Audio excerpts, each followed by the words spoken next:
3, 2, and 1. Refugees from South Sudan residing in northern districts of Adjumani, Gulu, Lamour and Kitgum will now benefit from a €7.5 million innovation center. With funding from Dutch government, the Refugee Law Project has constructed an innovation center to help refugees and host communities build on their relation. Refugee Law Project Director Chris Dolan says the project is to strengthen rule of law and address war-related injuries among the refugees and the host communities. We're strengthening rule of law in refugee hosting areas. We're addressing what we call the war-related harms of both of refugees but also of the hosts, because most of the areas were conflict affected, so there are many host populations that are still carrying war-related injuries. So the project addresses both the injuries of refugees and of hosts.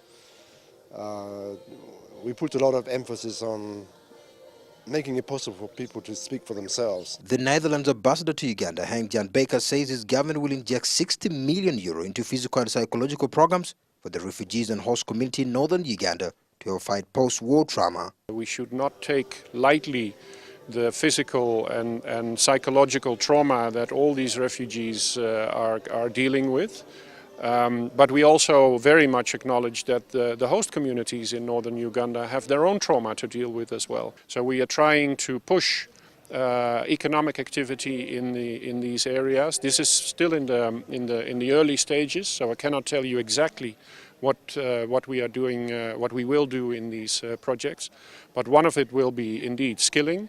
Make sure that refugees and host communities have the right skills to set up their businesses, to set up their farms. Northern Uganda is currently hosting over 20,000 refugees from South Sudan in the districts of Lamour, Gulu, Adjumani and the West Nile districts. Benson Ongom, NBS, Live at 9.